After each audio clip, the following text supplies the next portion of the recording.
working that's very old and very ancient that cultivators, sages have discovered is a maximum physical, mental, emotional place or position or stance, they say sometimes an abode, that in that posture with those contemplations and everything put together, you have the best chances of really getting the calmness and clarity that allows you to observe the workings of the mind and all its states, and of course everything that comes from that. When I said destiny before, in this tradition, your destiny or what's happening to your life is not something that's said to be ruled by fate or chance or even your plans, but rather it comes from actions, things that you've done with body and mouth and mind that create corresponding results that then become your destiny. But the text says those actions are driven by thirst and desires and cravings that then lead to the actions that lead to the results that lead to destiny. But those are driven even deeper by unexamined intentions and impulses. And so the texts say if you wish to get a hold control of your destiny, you have to start at the smallest of places, those turnings of impulses and intentions that then lead to desires, thirst, and cravings, and then lead to willful actions that then lead to results and destiny. So that's why it says the greatest work begins in the smallest of places.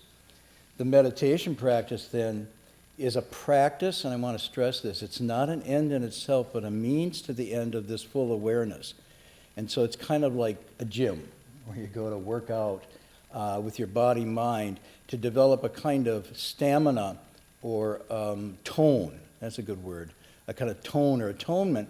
No, that's a bad word. Tone or attunement. Just one letter makes all the difference.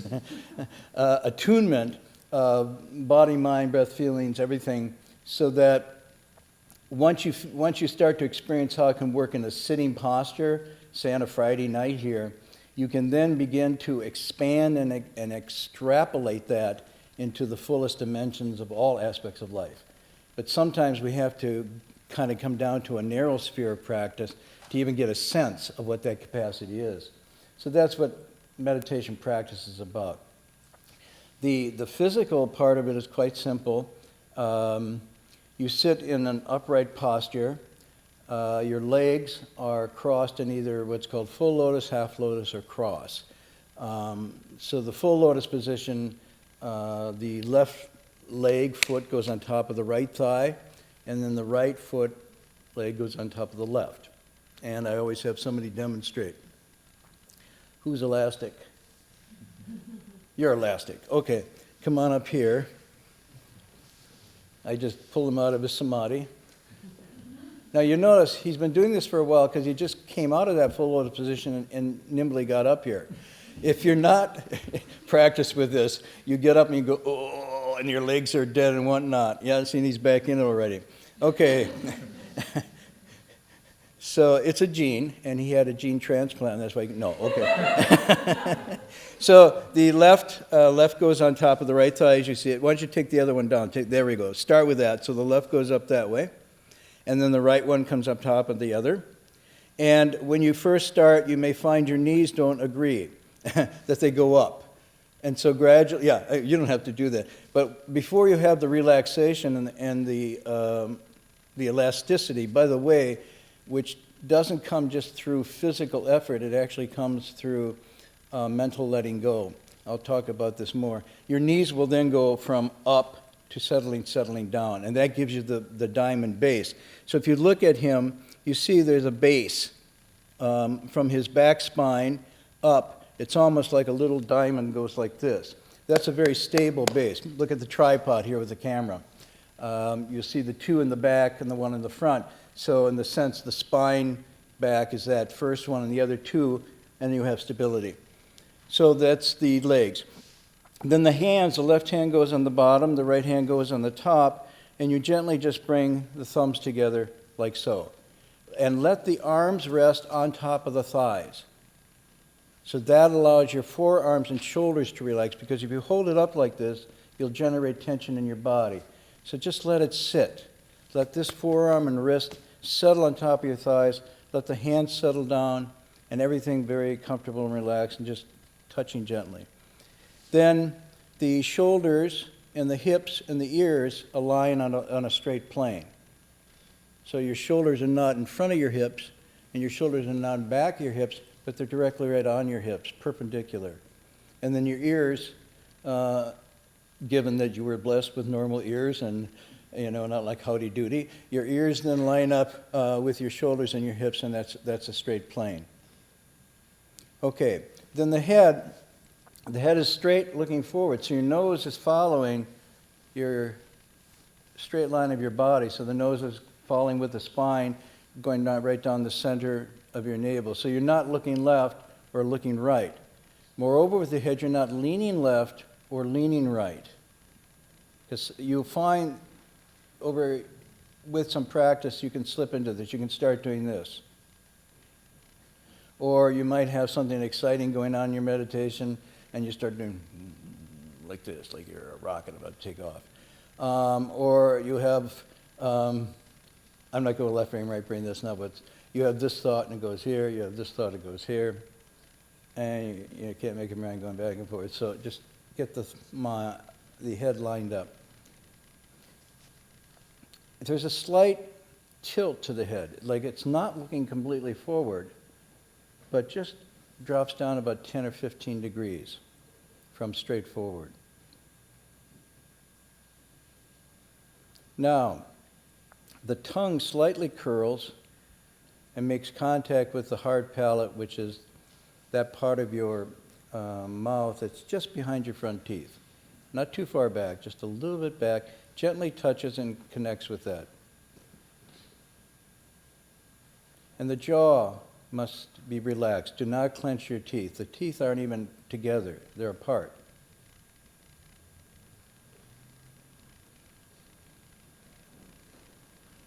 Now the eyes, and I said this last week, so I'll emphasize it again, are not completely closed, nor are they really completely open. They're slightly open, just enough that you are aware of something in front of you, say the floor and light, but you can't focus really on any of it. So it's indistinct.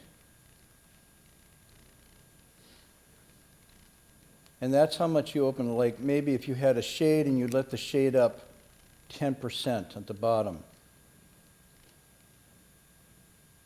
And then the contemplation is the eyes look off the angle of the nose about 45 degrees down, just straight forward, not focusing on anything, but just directing your gaze, unfocused gaze, in that direction, and you hold that gaze there, you just relax. So the eyes aren't looking at anything, but they're sort of pointing in that direction, and they're vaguely aware of light. They're not looking up, they're not looking down. The lids are not completely closed. And then the contemplation goes, the eyes regard the nose regards the mouth regards this place called the mind, or the sin, which is referring to this space 2 inches below the navel and 2 inches in. So it's just a focusing point. Sometimes this is referred to as the dantian. So again, your eyes look off, but then in a sort of inner exercise, you bring your attention to the nose, to the mouth, and the mouth focus drops down to this place that's the center. Now that's very simple. That's the physical posture. He was so quiet, I looked over to see what he was doing, he was gone. In some traditions, you would look up and say he levitated. The thing here about the breathing, I won't go into all the details of the breathing, just essentially say this: let your breathing be very natural and relaxed. Your body will take care of the breathing. You don't have to work at breathing. If you just sit here and relax, not thinking of anything else, you'll just find when it's time to inhale, your body will inhale, and when it's time to exhale, your body will exhale. There's many functions that are like this, including the best awareness use of our mind. This is what it means to have genuine samadhi. The mind is doing what it does naturally, like inhaling, exhaling. It knows how to do this. This is called emptiness. When the mind is functioning in emptiness, it's just like this breathing. It knows what to do when it in, knows what to do and exhale. It's quite natural. But we over time have forced everything into our patterns of agendas, expectations, wants, desires, fears, and so forth, and we burn ourselves out trying to regulate everything, inside and outside. And so the breathing is mostly the basic way you get back in touch with the natural letting go and the opening of the full function of your mind in a simple way that the breathing will take care of itself. So when I say natural and relaxed, just sit and let your breathing take its own course. It'll inhale when it's time, it'll exhale when it's time, and gradually as you bring your concentration down to here, that breathing will slow and become very regular and very soft, almost to the point it feels like you're not breathing. And you don't even have to pay attention to it. Now, when you bring your breathing and attention down here, if you do it correctly and you're able to maintain this, the rest of your body will start to very much relax and let go. And when you leave that spot, correspondingly, your body and your breath will change and start to grab, attach, become uneven, and so forth. So this focusing down here is sort of a very natural way to integrate and all the other functionings of the body. It's a really interesting experiment. So while you're sitting like this, and you're able to do this, you'll find your shoulders relax, your arms relax, your jaw relax, your solar plex relax, because you're not having a tight stomach at all. And in doing this, when you get to that point where everything's just there, focus with that breathing, you will actually, your capillaries, your blood, your chi will all start to move and circulate in a very free and unencumbered way. And in doing that, you won't have any pain in meditation. So the pain in meditation comes from that single-minded concentration that then lets all your natural faculties just open and flow and work very calmly. And that's why it restores energy, because you're not using energy. They function quite well by themselves. And so your energy is restored and you'll feel energized and a kind of a glow of health from the sitting meditation if you do it right, because it's an actually highly restorative function. I would say in some ways better than sleep. That just because everything is relaxed, everything is able to restore, and you're not using force or will to direct things.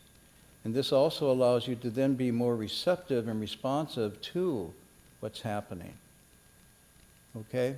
Next time I'll talk a little bit about the various techniques you do with the mind, but essentially what you're doing is just using some kind of mental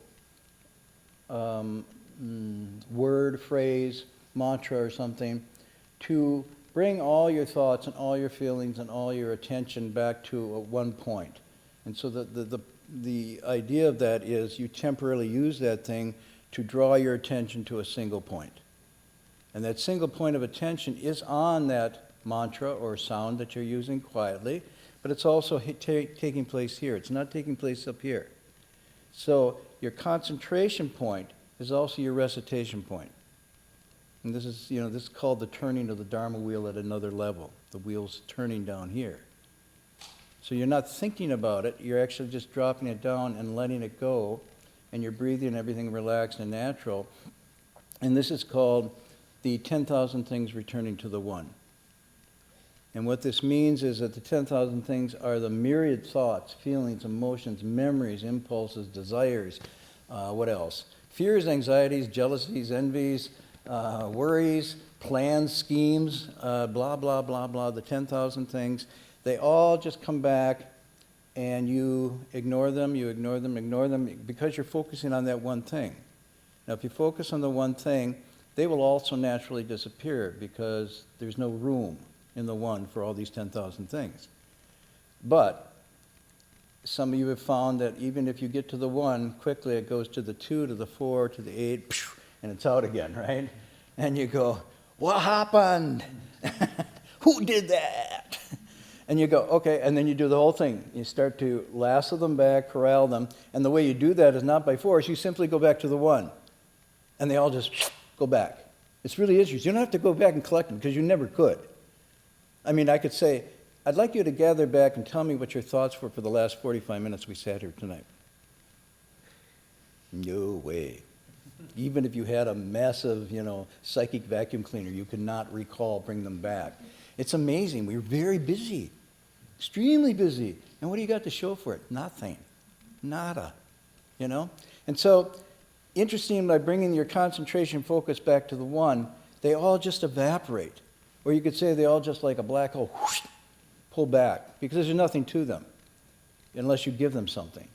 So by not giving them something, by bringing to the one, they just evaporate and they're gone. But of course, in the one, everything's good. There's that little turning I was talking about. You don't catch it, and out it goes again. So this back and forth is the beginning stages of meditation. Do not think that you're not sitting well if this happens. This is a mistake. You're actually sitting very well. Not only because it's happening, but because you're aware it's happening. Because it's happening all the time, but we're usually not aware of it. So when you're sitting, now you're aware of it. And you have a juxtaposition. By going to the one, which is pretty tough, you can also see this, you can feel this going out. And you bring it back to the one, and you start to notice that dynamic. You actually see it is a dynamic, that you have a choice, and that these things arise and gallop and proliferate and lead to other things, but they don't have to. You can bring them back. And watching that contraction, expansion, the 10,000 to the one back out to the 10,000 back one, you start to go, whoa, that's my machine. That's my thing working. That's my mind. As it creates the myriad dharmas of 10,000 things. And so the practice in doing this is both mental, but it's biophysical, and I want to talk about that a little bit. So when you do the exercise and you bring it back to the one, everything in your body quiets and stabilizes and works in a very effortless, unobstructed, integrated way.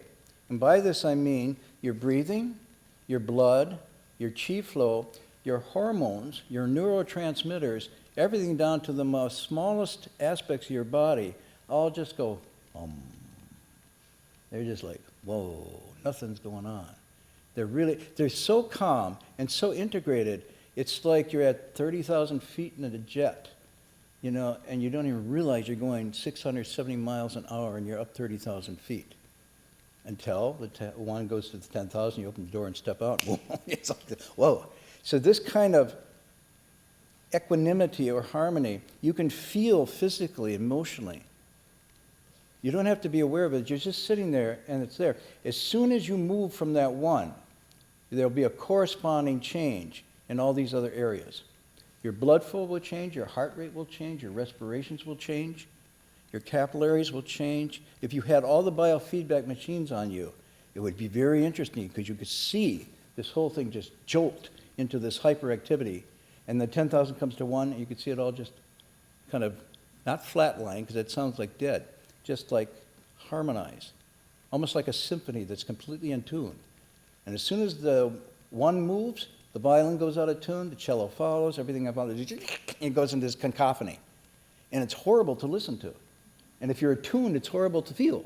You feel like this bomb has gone off in your system. And it's amazing. You 10,000 back to one, it's like hum. Oh, that's pretty fun. Now, you can do this like a yo-yo, hum, boom, and that's okay, but you really want to get more of the hum than the boom, because the hum then allows you to observe that movement that's happening. So what I'm saying is when you're there and you do this, if you really pay attention, you will feel your sinews and muscles tighten or become stiff in some area. You'll feel your breathing become disjointed. You'll feel a flow. Your pulse will change, your rate will change, and you'll start to feel everything get stirred up. And then you can bring it back down again. And this is very real. And you can use this to judge how you're being moved. If you're not being moved, but you're observing, this stays in harmony and works pretty well. You're nimble, you're alert, As the text says, you're nowhere attached but everywhere engaged. You have this, okay?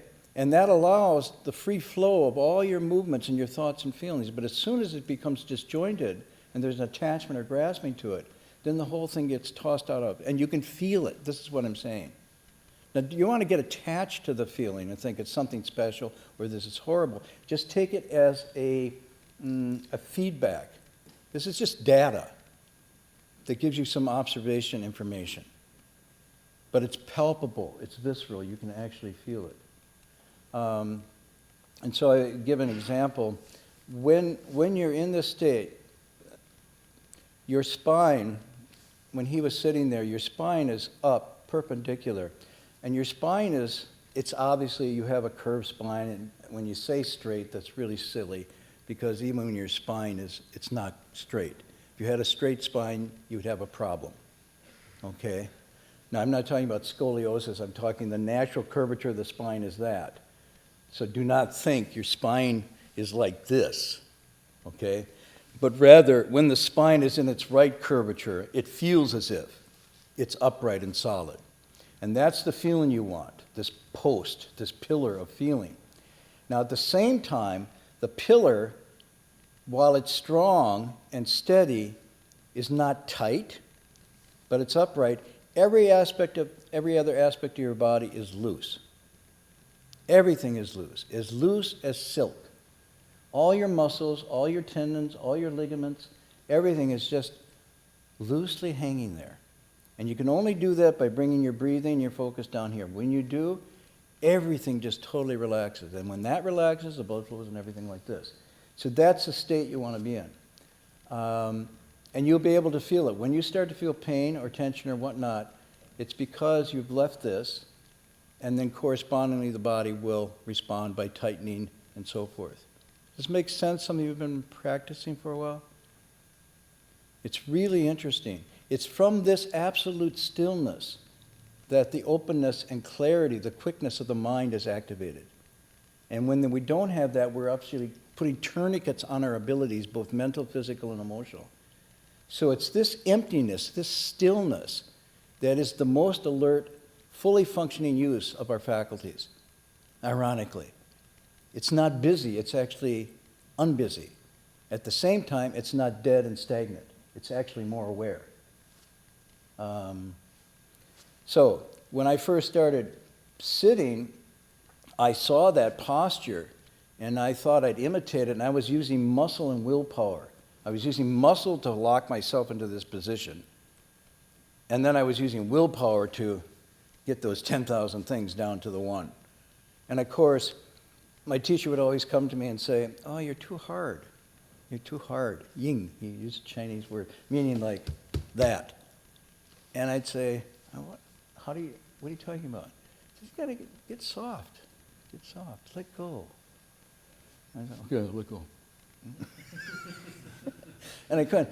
And I never could get a feel for what that. Now, I was doing some martial arts, and in martial arts, you do learn after a while that softness and nimbleness allows you to have very quick responses. And this is in a physical sense, good athletes know this too, that the relaxed, unuptight body is the most nimble and alert and responsive and highly functioning. But I still couldn't transfer to the meditation.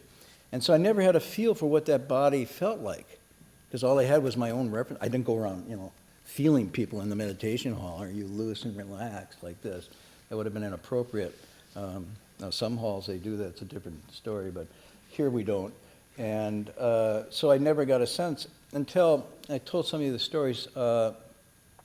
I was traveling with my teacher, and we were driving to Los Angeles on a long trip. And almost always when we traveled together, he wouldn't talk very much, and we didn't listen to the radio. But he would sit in meditation. He'd cross his legs on the seat in meditation and just sit there meditating the whole trip. So I thought, well, I will do the same thing. So I crossed my legs and sat in meditation too. And we're going along. And of course, after a while, with all my hardness, my hips and my knees hurt and everything, but I thought, he's like sitting there, I can do it. you know, and I can do it in the sweat, you know, I'm going to do it. And I'm looking over, and he's like, you know, just like a little baby sitting there. And suddenly, I don't know whether Hung Sure was driving the car, somebody was driving the car, and they hit the brakes.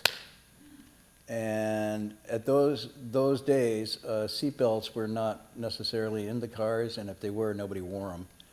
And so my immediate concern was for my teacher, and I put my hand out like this to keep him from going forward and crashing in or even leaving his seat.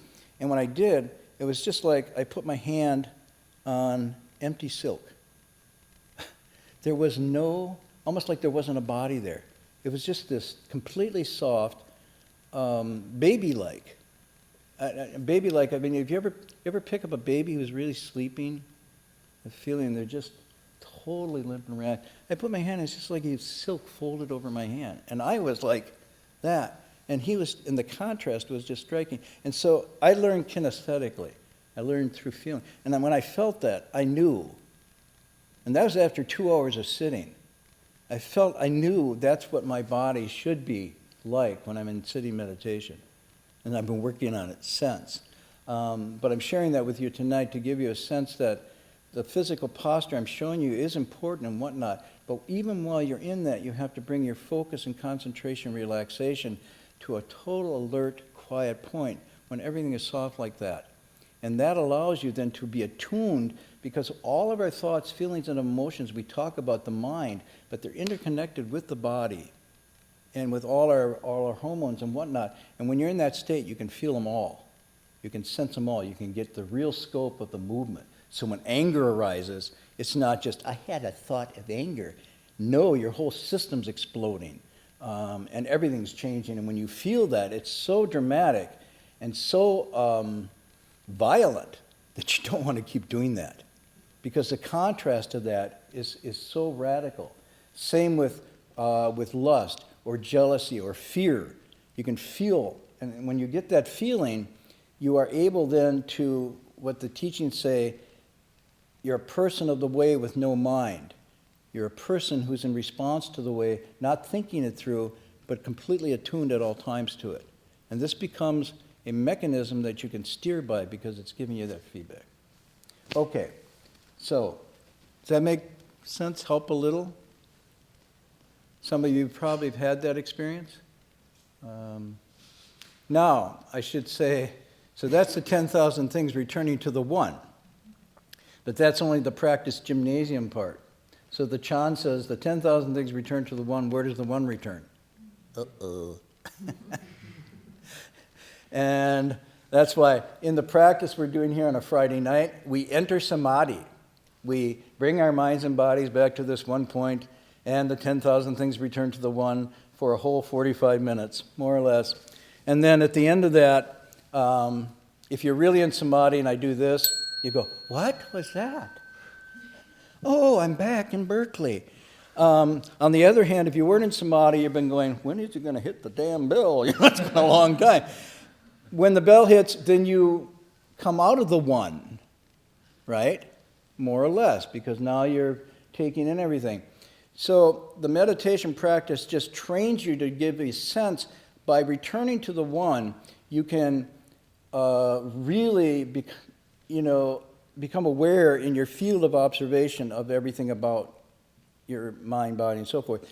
However, when that bell comes in, so that when it says the 10,000 things return to the one, where does the one return? The one returns to the zero.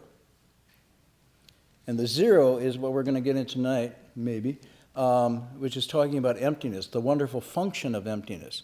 So the zero is meaning that this state of aware, alert, fully engaged, fully unattached, calm, clear, at ease, pure, kind, compassionate, everything is 24/7. It's not something you enter and then leave, but it's 24/7. That's the zero. It's really interesting to understand. It doesn't mean there's nothing. It means there's nothing impeding that. And so when that happens, that's called true emptiness. And that's the true functioning. And that's the goal. So 24/7 is a way of saying at all times and all places, you are now balanced and centered in this natural state of your original or fundamental nature and its full functioning. And that's what the text will talk about. And this is vast and great. There's no limitations on this. Later, the Sixth Patriarch calls it the Da San Me, the Great Samadhi. And he says the Da San Me is not the Xiao San Me. The small Samadhi is when you enter and leave. The Great Samadhi is when you don't enter and you don't leave. There's no entering and leaving. You're always in it. He also has another expression for it. He calls it, some of my students, jump in. Jump in. Anybody? 4 characters? Oh, come on. Don't be shy. Nobody. I heard a mumble. Ah, a little louder. I Xing San Me. I meaning one, practice samadhi. Single practice samadhi means 24/7. You do it everywhere. You do it alone. You do it at the family reunion. You do it at work. You do it when you're coming and going. You do it on the freeway. You do it at every moment while you're eating, sleeping, even and lying down. You never leave that empty, full center. Yeah, wonderful. Mañana, let's go to the text and see if we can unpack some of this. What I was saying to you tonight, I'm hoping that you will find also reinforced and stated in the text itself. So I'm sort of interpreting the text with this. We're on page 24 into I think this is now the beginning of the second chapter. He's talking about prajna. And we'll just sort of pick up. I think we ended at the end of the first paragraph.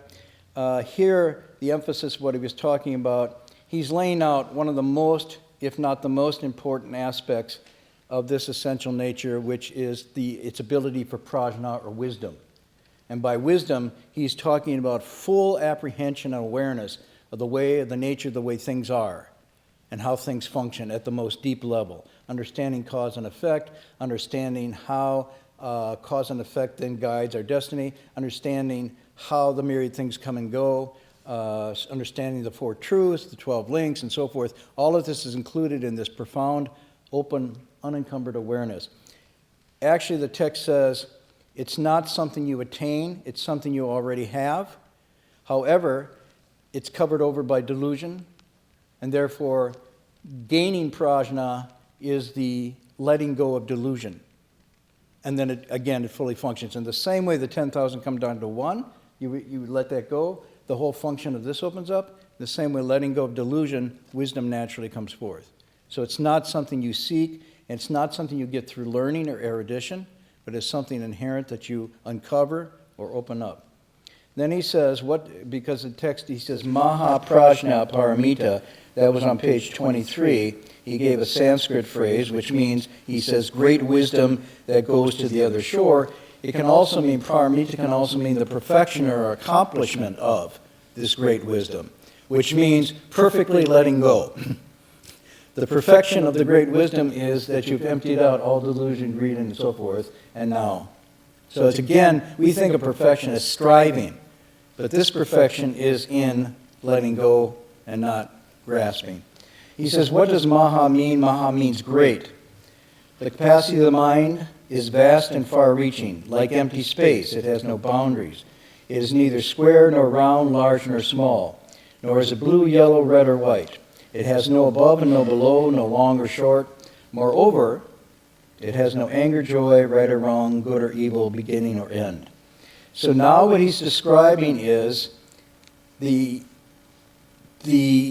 essential perfected state of our true nature. And he's saying in this state, it is so pure and so unencumbered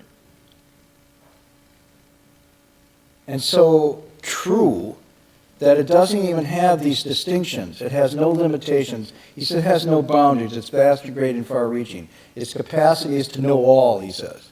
Later, this is coming up. And it's beyond these kinds of distinctions. In other words, it's not a material object, round or square. It's not the brain, long or short, small. It isn't subject to these kinds of dichotomies because it is oneness in and of itself. It's non-dual. It's not distinction-making. So sometimes this can be associated with the concept of jhana, which is, again, that superior knowledge that is not just ordinary knowledge. And the contrast to that is vijnana, which is the divided awareness or divided knowledge. So when you have long, short, square, round, these kind of distinction making, that's vijnana. That's the ordinary consciousness. But this consciousness is the undifferentiating, but not, we say undifferentiating, you sort of mean it's sort of like taste, when you say someone has no discriminating taste, it means they're able to discern, refine. This discernment is breaking up the true nature of things into these kinds of dichotomies, polarities. Nor is it red, it has no color. Nor is it above and below. It has no location. So this quality, very important to understand, what he's talking about is not, again, the brain or even the neural system, which is part of the sense organ apparatus, but that's not what's being referred to. This he's talking about, you go, well, where is it? If it's not red, blue, has no color, sure, how can I get it? Where is it? It's being held for you at a safe place.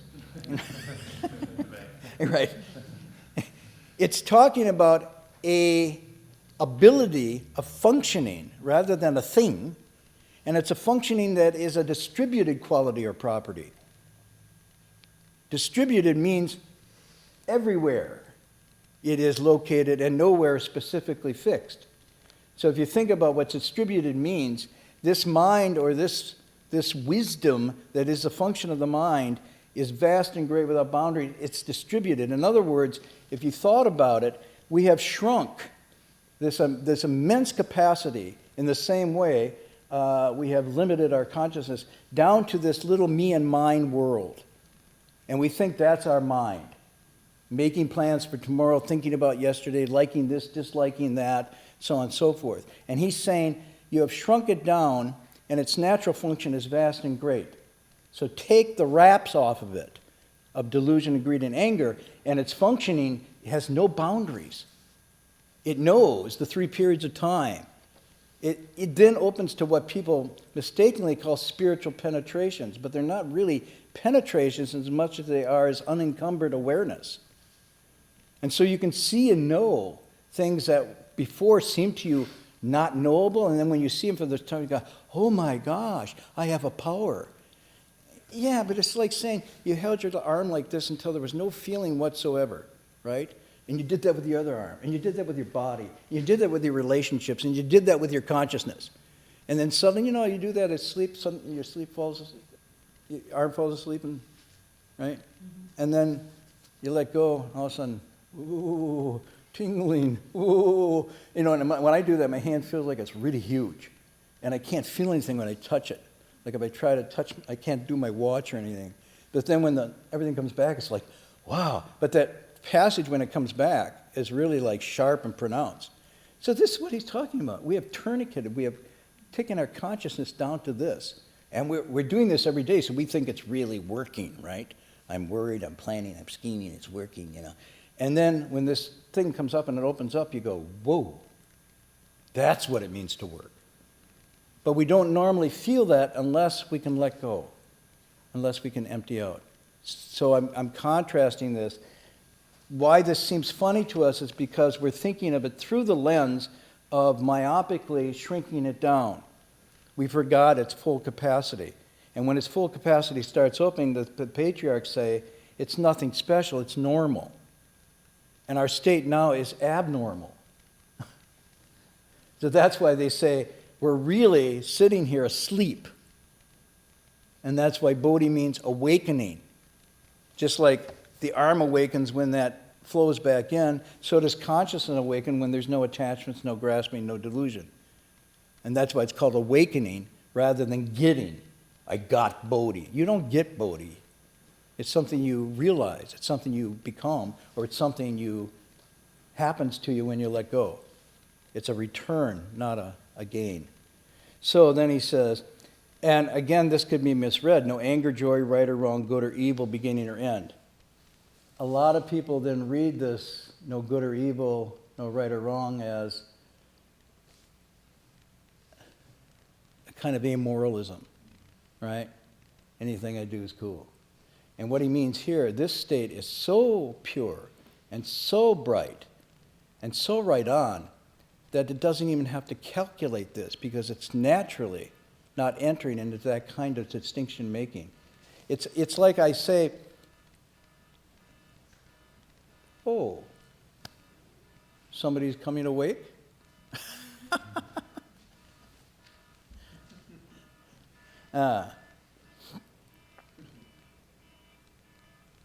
Good. 10,000 back to 1. Before good or evil, before thoughts of right or wrong, is implying that in this natural ability we have it so right and it's so true, so in accord with the way, that we don't have to calculate or think. Our natural inclination at this state is to not violate the Dharma, is not to step outside the way things really are and the way things are wholesome and healthy. And I'm putting those words there because it's even before that, it's so natural and so true. In what I was describing here, how could I put it? If, for example, you had habituated yourself to, say, smoking, and you smoked, and you felt when you were smoking that that was your natural state, right? Or drinking, let's say getting stoned, okay? And you were so stoned, so drinking, so smoking all the time that you had no other field of comparison. This was your field. And suddenly you stopped doing that, and you did it for a long time, and your natural state of health returned, bit by bit. You know, you might have gone through some withdrawal, but that withdrawal from this point of view is actually a return, not a loss. You're withdrawing to return. And in doing that, your health comes back, your circulation starts to improve, your appetite changes and improves, your attitude changes and improves, your relationships change and improve. You become more attuned and more natural and more healthy person. And then, after that time, someone lights up a cigarette, and you just get that first whiff of smoke, and this whole thing just reminds you quickly. Before you take the smoke, before you smoke it, you already know. You see, before the thought, before the action arises, there's this sensitivity you have that you don't need to have to calculate. This is called the inherent nature. The inherent nature is very natural, and it doesn't need to calculate because it's so attuned that any vibration that would be off doesn't even have to happen to get to the point of intentionality. It's already, you just don't go there. So that's why it's meant when you're in this state, if it's a Tao, you just go in advance. If it's not the Tao, you retreat. Not with a thought, this is good or bad. Not a cost-benefit analysis. You know naturally, intuitively, this is to be one who's returned to the way. It's somewhat like the passage in Confucius when he said, at 70 I got to this point where I could follow my natural inclinations without stepping outside the right accord. So this is what's being talked about here. So don't mistake it for like anything I do is cool, or I can do anything I want because I'm above morality. It means this is where morality comes from after morality leaves its natural home.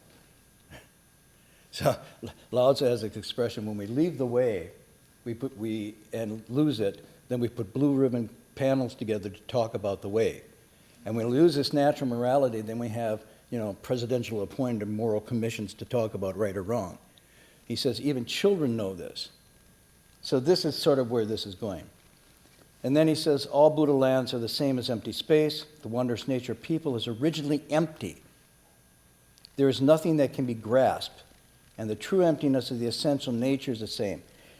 Here, do you have a better sense now of what we've gone over the last 2 nights? How emptiness now, our first take on this we did last week, and everybody did free association with empty, and it came out with all these negative: extinct, dead, hollow, lacking, deficient, blah, blah, blah. And now you can see what he's talking about here in emptiness is this wonderful functioning. And what his emptiness means is that there's nothing impeding this natural functioning. Therefore, it's empty. And when he says there's nothing that can be grasped, he's saying there's nothing to get. And there's nothing that you could grasp. And that emptiness means now your full nature can function without being impeded. Make sense? So this emptiness actually has a couple of meanings. It's more than a couple. If you start to get into what's called sunya or sunyata, you'll find that there are treatises after treatises written about this. Lawrence nodding, right. Both in the Sanskrit, the Chinese, the Pali, and emptiness. Let me just cut to the chase for tonight. We'll pick this up a little later. One meaning of emptiness, when he says there's nothing that can be grasped, meaning it's a description of phenomena. It's a description of what are called dharmas. And this is like that footnote on the bottom of 24. All conditioned dharmas, all conditioned phenomena are like dreams, illusions, bubbles, shadows, dewdrops, and lightning flash. In other words, they're there and they're real, but they are not permanent, lasting, eternal. They're in flux all the time. Everything is like this. It has no essential nature of its own, but is merely existing because of supporting causes and conditions. So everything is like this. That's why you can't grasp, because everything is like a bubble. There is a bubble, but when you try to say, gosh, I love that bubble, I'm going to save it, I'm going to save that bubble, I'm going to save that bubble, and you put them all in a jar and then wake up in the morning and there's nothing there. Where did my bubbles go? It's like everything. Your bank account, your relationships, your careers, and your body. Sorry. Body's a bit of a bubble too. Pamper, keep it, one morning you wake up, it's gone. And then where did it go? That's a meditation topic. But what this means at that level is all conditioned dharmas are like that. You can't grasp them, because if you grasp them, you might hold them for a little bit, but they have the 4 marks. They have the 4 marks. They come into being for a while, they stay for a while, they start to degenerate, and then they're gone. And it happens down from a split little molecule in your body to the furthest reaches of the cosmos. Stars, galaxies coming into being, dwelling, going bad, but the sun itself, that where it's living on, comes in, dwells, starts to generate, and it's gone. Breath is like that. Inhale, strong, weakening, gone. So there's nothing that doesn't, that's one meaning of the emptiness. But the other meaning of the emptiness is that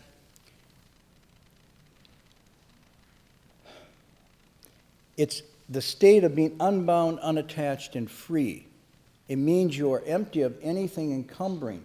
Because there's nothing to be grasped and attained, and because, as you see, if you go back to this page 15, which is his realization, which is really a nice expression, he says, how unexpected. This essential nature is pure, it's unborn, undying, it's whole and complete in itself, lacking nothing. That's the other meaning of emptiness, that you're whole and complete in yourself and you're lacking nothing. So there's not only nothing to be grasped, but there isn't anything you need, because this nature is whole and complete. And so the letting go of grasping and resting in the fullness of that is the meaning of emptiness, paradoxically. So my teacher used to say, we quote a phrase, he says, return the light to illumine within, seek the fullness of yourself, meaning your true self. So you, instead of letting your energy and your desires push you to this constant grabbing and grasping, which is very exhausting, you stop that and start to recognize and appreciate the fullness of your own being. Meditation can help with that, but that's only a little bit of a springboard. Once you taste the flavor of that, you are able then to, what people say, renounce. See, the people come at this backward and say, renounce stuff. That doesn't work. If you think and you feel that stuff is supporting and giving you something, people tell you to renounce it, you're going to feel like it's forced and it's going to hurt and I'm going to be empty. But if you start to feel the fullness of this naturally, of the fullness that comes from just being naturally full, or as Lao Tzu says, the contentment that comes from just being content, once you taste the flavor of that, renouncing isn't even an issue. You don't want to pick it up. It's sort of like, example I gave last week, you're swimming with chains and anchors. And somebody says, renounce them. That's not renouncing. It's just like you just want to get rid of them so you can float and swim. So once you taste this flavor of this natural fullness, things let go by themselves naturally. This is called seeing through it and then letting it go, as opposed to forcing it. Because if you don't have this flavor, then it doesn't make sense to let go. It's anxiety producing, it seems repressive, it seems harsh, it seems puritanical, and so forth. So the only reason that this works is because the fullness has a flavor and a joy that is so exquisite. I'm being very hedonistic here, I'm telling you. It's so exquisite that by contrast, it's like one of my students brought a fresh tangerine from her garden. And I peel it open. As soon as I peel it, the flavor, wow! Just like, not like the one at Safeway. No, sorry. And then you put it in your mouth, and it's just like that. And then I remember I saw one like that when I was a kid. It was on my grandmother's table. And so my grandmother said I couldn't have it. Finally, she left one day, and I grabbed it, and I got into it, and it was a plastic. It was a wax fruit. It looked like a perfect fruit. So what I'm saying is the real fullness is that tangerine. And once you've tasted that tangerine, you're not going to go to wax fruit. If I could drive the point home. So I'll leave it at that time. We'll come back to the text next week and go into this a little more. There's quite a bit more to say, but let's stop there because we're past time. But what I would encourage you to do is to pick up what's true, therefore, to pick up the real fruit, and by contrast, the rest of it will be very unattractive to you. You won't have to renounce. It won't even catch your eye, because your eye will be attuned to something much more rich and fulfilling. So that's why associated with this is joy. Great joy. It's one of the 4 Brahma Viharas. And this joy comes not because you're titillated, but because you're in a constant state of this fullness. And it's so rewarding and so satisfying that you're always joyful. It doesn't mean you're always laughing or giggling. It just means you're so at ease, you're so happy, you're full. It's like the day's over before you know it. Another day starts and you're going, wow, wonderful. And you can be alone in a room and just say, this is great. I love it. There's nothing going on. It's so fulfilling and so joyful. And then somebody says, well, let's go to San Francisco and hang out at a bar. And it's like, actually, that doesn't feel. And not because you're having to put it down. It's like you don't even want to touch it because it just intrudes into that fullness. This is how you advance in the way. You can't advance through repression. It won't work. This has to be positive, it has to be attractive, and it has to be so satisfying that nothing else can touch it. And, you experiment and see if it works. That's the only way it's going to make sense. Okay, let's stop. Any questions? Any questions you could ask? Any doubts you could express? That's okay. The text will go more and more into this. It's going to get even more and more explicit about meditation. The next passage coming up is very important because he warns about getting into emptiness in meditation. And the emptiness he warns about here is not what we're talking. He's talking about oblivion, of shutting down your senses, closing off and thinking, I'm doing meditation, I've entered emptiness. And he says, this is very dangerous. And it's empty. So we have to figure out then what he means by meditation if it isn't this sort of blotting out of everything. And yet it's not mixing with the 10,000 things, so what is it? Okay, we'll get into more of this next time. Any announcements? You want to do your standard announcement? We have activity like usual tomorrow. The Master Hui Neng will come down and give the Avanza lecture, 7:30. And we start from meditation, 6:15 tomorrow in the morning. After that, 9 o'clock, we will recite the 25th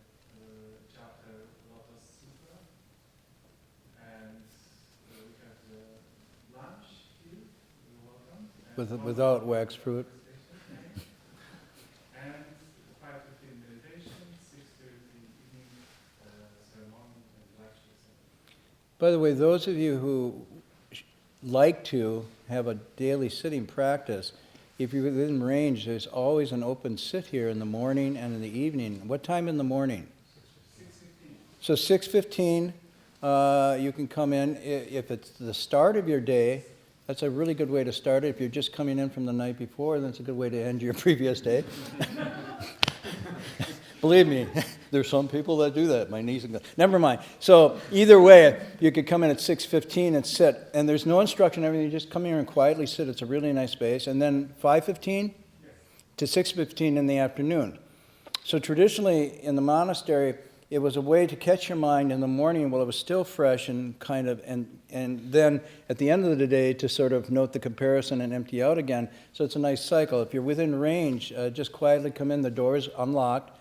Grab a place and sit, and you can use this as a kind of center to support your practice, because sometimes it's hard to just do it on your own at home. So 5:15 in the afternoon, 6:15 in the morning. Okay, we're going to do the transference in English.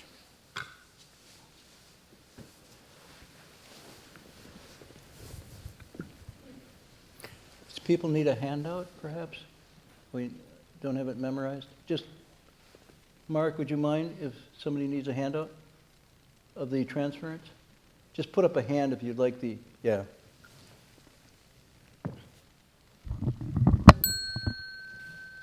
May every living being, our minds as one and radiant with light, share the fruits of peace, with hearts of goodness, luminous and bright. If people hear and see how hands and hearts can find in giving unity, may their minds awake to great compassion, wisdom, and to joy. May kindness find reward. May all who sorrow leave their grief and pain. May this boundless light break the darkness of their endless night. Because our hearts are one, this world of pain turns into paradise. May all become compassionate and wise. May all become compassionate and wise.